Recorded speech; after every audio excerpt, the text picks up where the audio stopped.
What was the feeling with the troops when VE Day, the end of the war in Europe?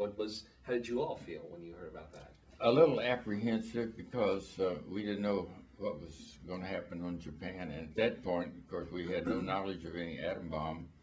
Right. And I was sent on over to join the 1285th Engineer Combat Battalion at Duisburg, Germany.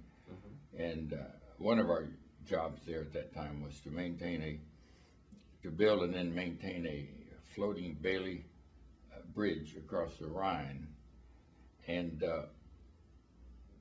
just to show you about our concerns there, in June we got orders to go to the Pacific for the invasion of Japan. So the troops in Germany were concerned about the war in the Pacific.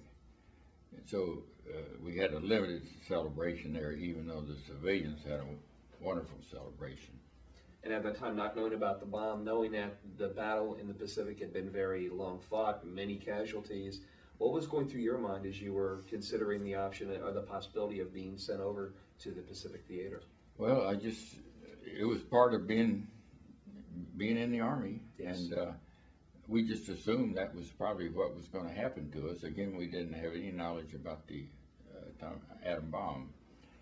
So reflected in the letters, I just told my parents in the letters that we were now training for the invasion of Japan. They had us training in Germany. They'd already converted all our training. They relieved us of our responsibilities in maintaining bridges across the Rhine River, right, and put us in training. Then we got orders to go to Marseille to get ready to go overseas. And one of the first jobs I had as I was the newest officer in that unit because I went over as a replacement.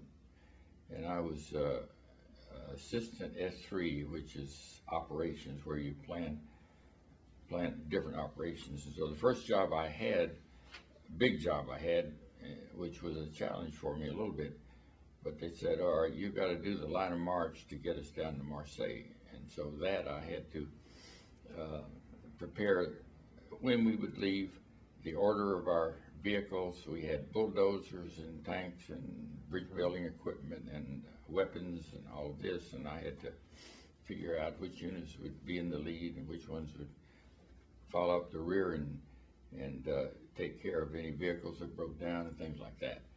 And anyway, so that part worked out. We did have to stop in the Black Forest en route to Marseille. They kept us there for 2 or 3 weeks, and then we moved on.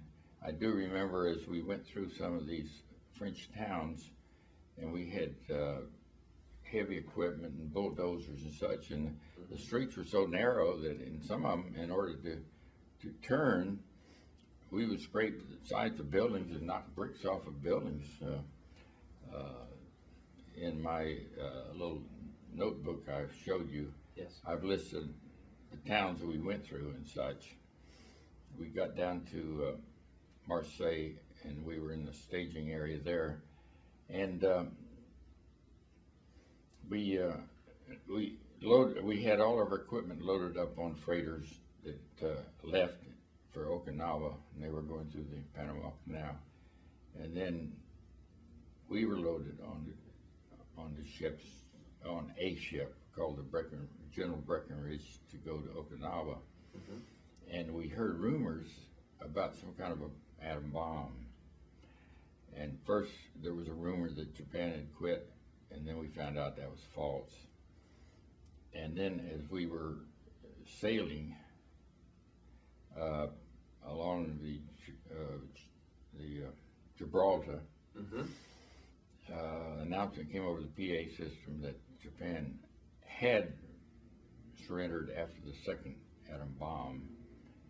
And then we got an announcement that our ship would be diverted to New York instead of Okinawa. Much better destination. Oh yeah, and so you can imagine the kind of celebration we had there, because the ship had, of course, a lot of other units other than 1285th on there. And I remember there were a lot of nurses on there too that had the same concerns, because they had been serving in Europe and they were on their way to Okinawa also.